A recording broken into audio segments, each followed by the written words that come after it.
Cavalry has been among the most dangerous and effective weapons of any army for most of history. Even through the long 18th century and the mass adoption of firearms, cavalry could use their speed and their weight to rapidly outmaneuver enemy formations. By getting around enemies' flanks and driving themselves through gaps, cavalry could split forces apart before cutting them down as they fled. But horse-borne warriors were not invincible, and one of the best ways to counter them was this: the infantry square. Throughout the period in question, it would take different forms and go by different names. For example, the oblong, if it was more rectangular and such. But for the basic principles, the object, they're always the same. This was a cavalry killer. Or at least it was the thing that helped infantry not to die to cavalry, but that's nowhere near as cool sounding.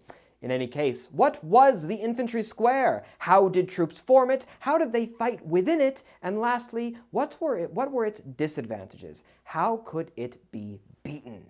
All of that and more in this video, brought to you by the Native Oak, and has been sponsored by Babbel. Part the first. What was the infantry square? A full frontal cavalry charge against a line of troops is definitely possible. There are tons of examples of it, but it's also very risky. You probably don't want to do that unless the enemy is already really shaken up and it's looking likely that they're going to break ranks, or if their formation itself is starting to weaken, being bombarded by cavalry or by artillery or something.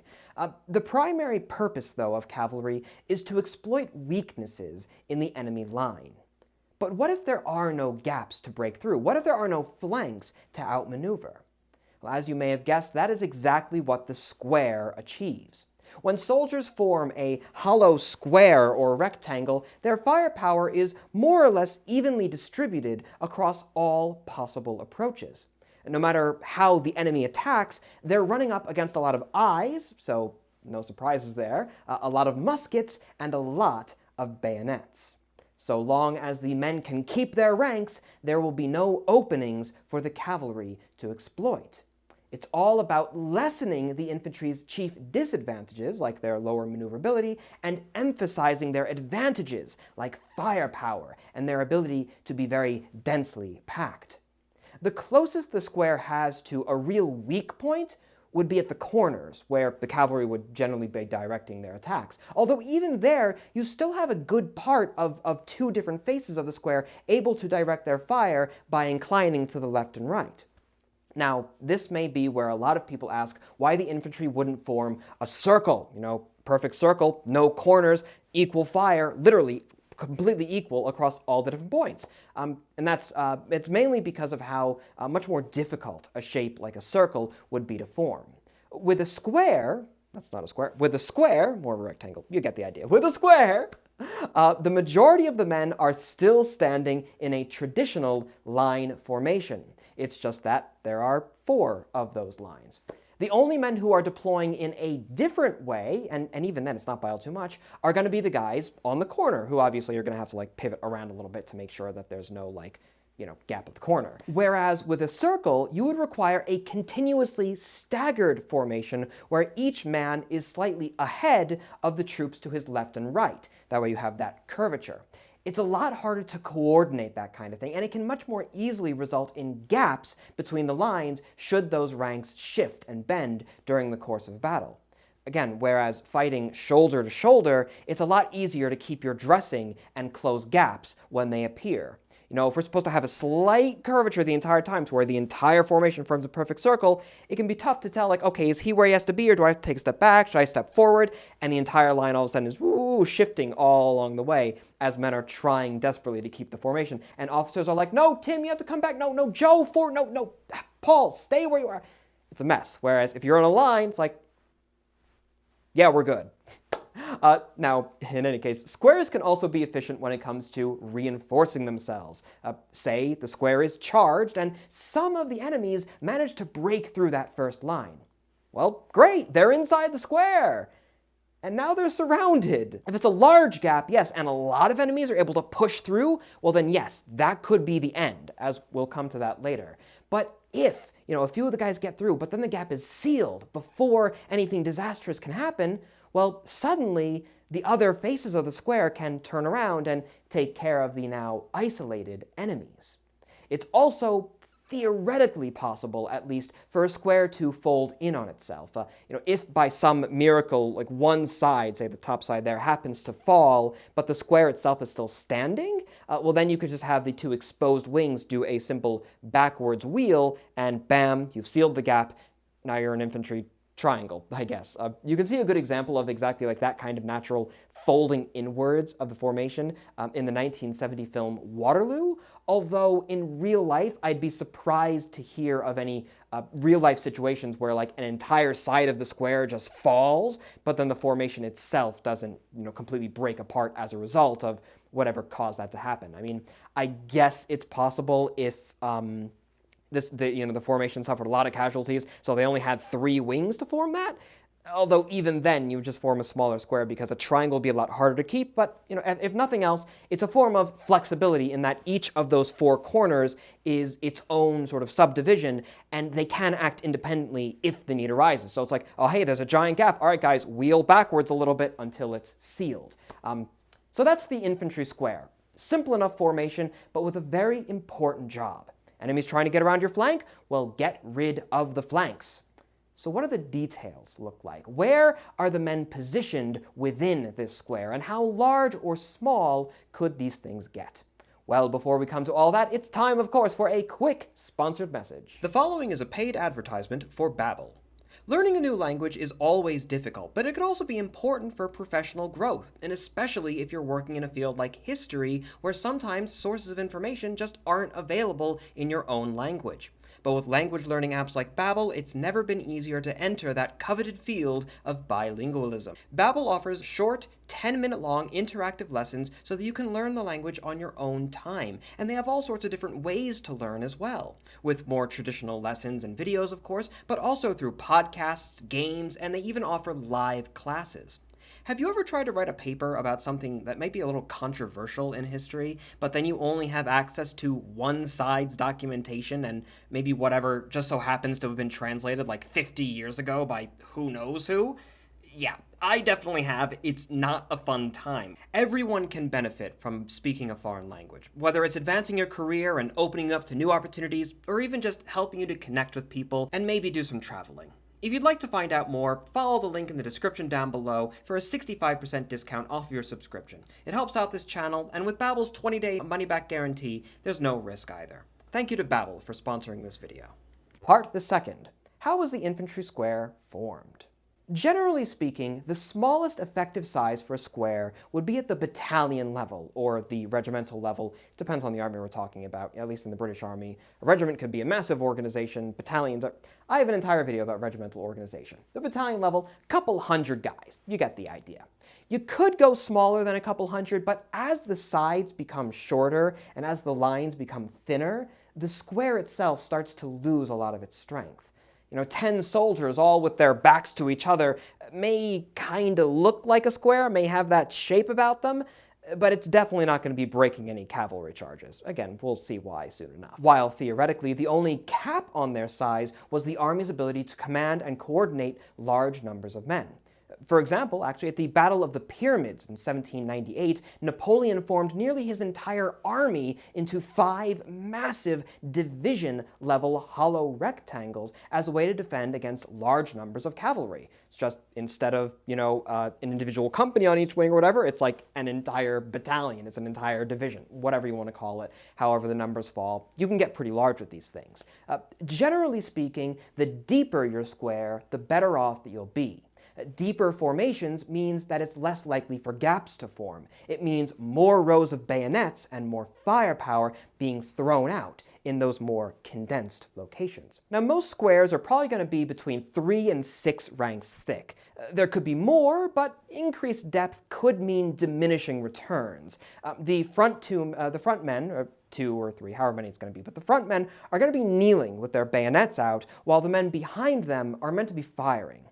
But once you start going beyond like 3 or 4 even men standing in the ranks behind shooting, it becomes basically impossible after a while to have them keep firing over each other's shoulders. There's just not enough space. You could then, if you want to have additional men behind them there, you'd have the rear ranks reloading muskets, but again, diminishing returns and increasing complexity the further back you go. Whereas if you use that surplus to make the square a little longer, a little larger, or just use those men as a reserve, able to be deployed wherever they're needed, those guys could be put to much better use. But I am getting ahead of myself. We'll talk about the fighting in our next section. Now, forming these walls would be private soldiers and their NCOs. Meanwhile, officers and drummers and all the like of that, they're going to be in the rear, inside the center of the square, to keep track of the situation and command their men. If there's enough soldiers, a reserve would also be placed in the center to help rapidly seal any gaps that may appear, like I mentioned earlier. And if there happens to be any baggage or any civilians with the army, as often there was, well, then forming a square around them is an effective way to protect them from the battle raging just outside. Of course, there are plenty of instances of officers and other ranks leaving their squares to assess situations and inspire the men. Playing music. There's a great account of a bagpiper leaving a square and going all around to inspire the men and whatnot. But that's not the usual story. That's an exception. At the official level, you definitely don't want to be deploying anyone outside of those tight ranks because they are going to be incredibly exposed. You don't want to have like light infantry skirmishers around the square if there are cavalry coming right upon you. Now, as far as the actual drill is concerned to get the men into square, well, I don't want to spend the next half hour or longer going through all of the precise motions of every individual soldier. There are a lot of details that all depend on the size of the force, the formation that they're starting off in, things like that. If you'd like to really get into those details, I'd recommend that you look at the primary sources, and you can find a lot of them at nativeoak.org/library. There you can find free PDFs of documents like the 1764 Manual Exercise or the Principles of Military Movement by David Dundas, which go through all of those individual moments in a delightfully obfuscatory, there's a word for you, 18th century fashion. So, in any case, if you ever have to form an infantry square, just remember those rules. Keep all of the valuable assets and a healthy reserve inside behind tightly packed and thick walls of men, but not too thick as you want to maximize your effective firepower. So, now we know how the men were positioned. What were they actually doing in that square? Let us finally get to the fun stuff. How did soldiers fight in square? So for simplicity's sake, I'm just going to give you one example of the classic four-rank British square. Just know that you can see variance in these precise details, even if a lot of the principles are going to be the same across different nations and time periods. If you understand the classic Napoleonic British square, you're going to be able to understand pretty much all the other styles too, even going into the Victorian era where, infantry squares were used a lot in like Africa and such, just not really going up against cavalry, and because of, breech-loading firearms, the dynamic changed and blah, blah, blah, all that kind of thing. But it's all basically the same principle of what's happening here. So, four ranks. Again, Napoleonic Wars. The first two men are kneeling, their muskets planted firmly on the ground in line with their body, bayonets thrown outwards, usually conveniently at horse level. Now, the front rank men are usually, again, more Napoleonic, later on this changes a lot, but front rank men usually not firing. They're supposed to plant themselves and hold. It's pretty nerve-wracking stuff, having to just sit there, bracing for potentially an entire horse with an armed rider to ram themselves into, but it is imperative, if the square is to survive, for those front-rank men to be as steady as possible. And they can be shooting as well. Again, it's going to depend on the situation. They can be shooting, but at the very least, when those horses are like right up on you, they need to be ready. They need to be planted and just, firm, prepared for that charge to come upon them. Now, it's often said that because this line of bayonets resembled a fence, that the horses wouldn't charge it. But I think that the answer is a lot more complicated than that. That's what a war horse does. They charge into things. But when you have a continuous line of steel, 2 or 3 deep, protruding out at you, well, forcing your horse to impale itself, and possibly its rider as well, that's going to be a lot more difficult. A fence doesn't impale you, but this one will. A frontal charge into close order infantry, really no matter what the time period is, that's a guarantee of massive casualties. Let alone trying to then fight the reserves. Say you managed to smash that first portion of the square. Well, then you're going up against the reserves, And then you have to force your way out of the other side of the square with infantry that could presumably turn around if they had to.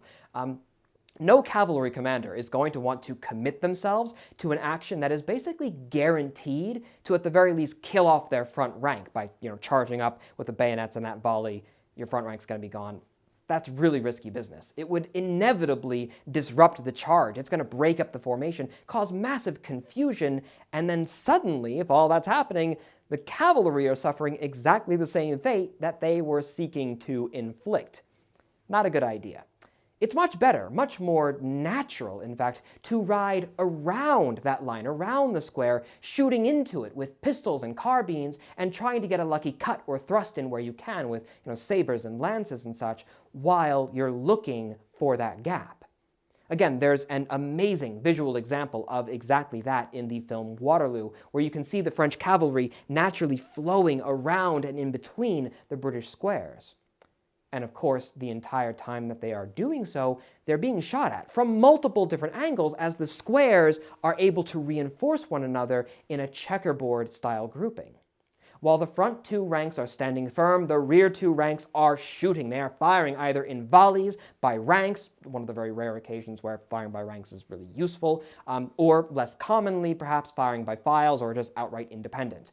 Of course, if you find yourself in the sort of situation, like in the movie there, where the enemy is just racing all around you, it's probably best to have the men firing and loading as quickly as they all can, because the situation's already pretty desperate, like they're right there.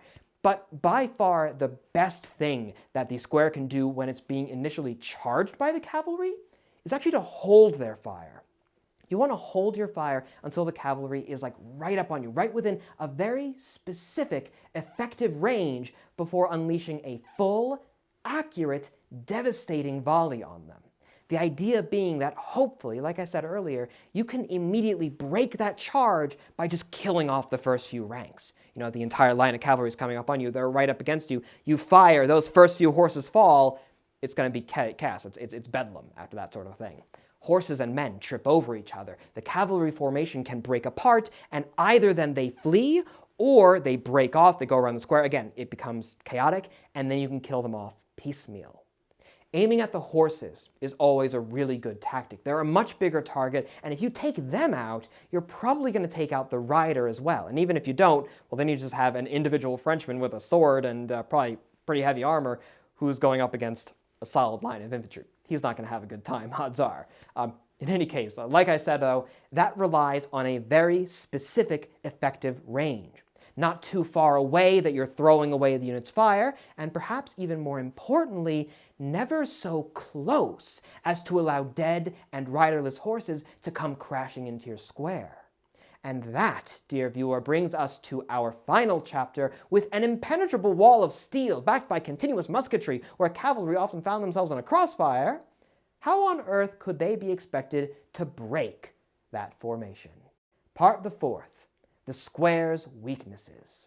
Now, as you can tell, breaking a square is a tricky and a deadly business. So imagine the Frenchmen's surprise when a 2-to-1 outnumbered Anglo-German force of dragoons managed to break 3 of them in a row at the Battle of Garcia Hernandez. Long story short, when the King's German Legion charged up to the first French square, the French waited too long to fire their volley. Now, normally, a cavalry force might launch feints or dally around the square a little bit, trying to coax the infantry into wasting their volley at a less effective range, throwing their fire away, as it was often called. But this time, the opposite occurred, and the French fired when the Germans were way too close to their line. This means that when one of the wounded horses, its rider having been killed, kept on going, it actually crashed into the French square. Now, even with the small ones, let alone heavy cavalry, horses are pretty big. They're heavy, and they are definitely erratic. When it hit the men, when this horse crashes into the ranks, it knocks a lot of them down. It causes chaos in, admittedly, a tiny portion of the line. But that's enough. That was a gap. In fact, if you'd like a good example of this from the film world to visually sort of picture it, sort of at least, a similar situation happens in the film Union of Salvation, where cavalry charge into a square and one of the horses winds up within the ranks of the square. And then the men have to work together to rapidly push it out of the formation and then close their ranks together. again, lest a gap should form. Though the French at Garcia Hernandez weren't lucky enough to do all of that quite in time. The Germans poured through the opening and split the square apart. Those Frenchmen who didn't surrender at that point tried to flee, and then we know what happens when infantry try to flee in the face of heavy cavalry. At the sight of the first square just shattering, the rest of the French forces' morale plummeted, and when the Legion made to attack them, they faltered. It only takes a few men to forget their duty and open themselves up. Bayonet in the wrong place, or a few men running away, anything like that, doesn't take much for the infantry square to fall. The Anglo-German force would suffer around 100 casualties at this battle, while the French lost nearly half of their 4,000 men.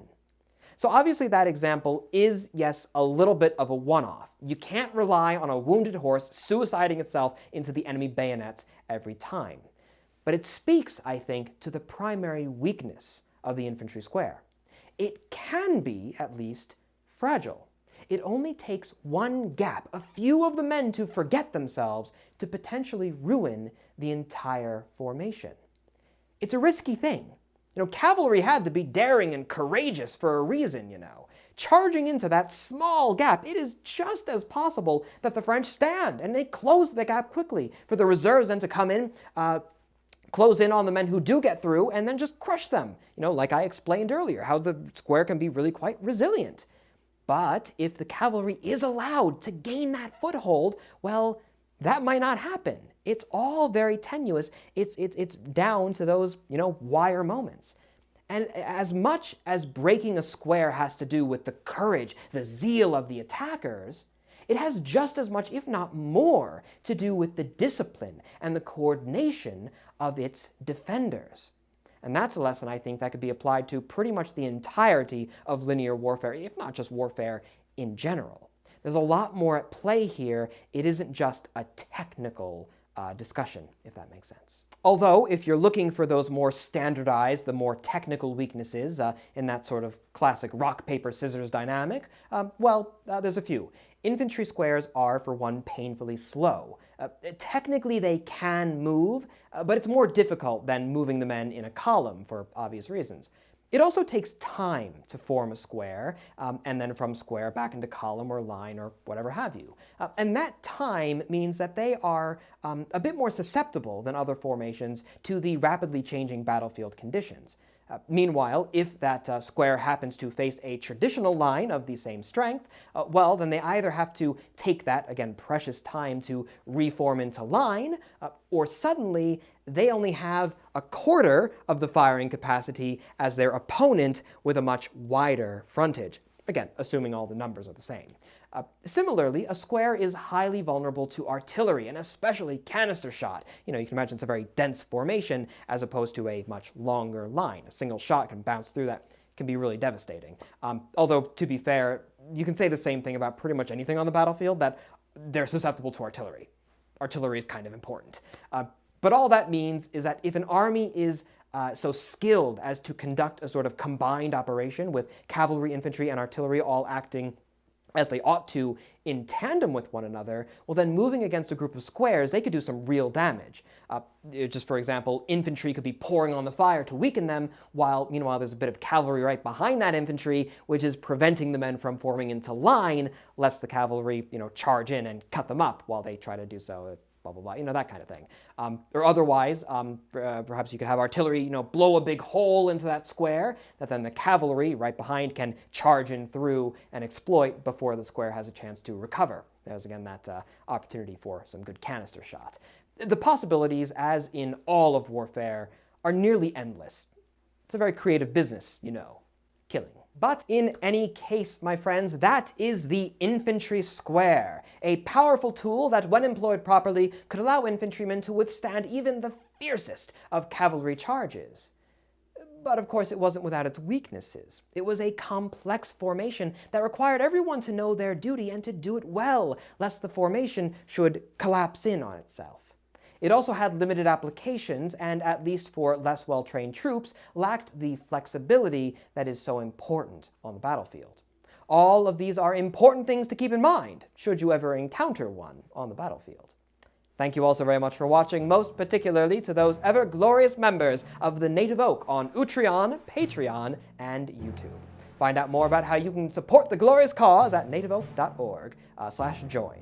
And until the next time, my dear viewer, I am and I shall remain your most humble and obedient of servants.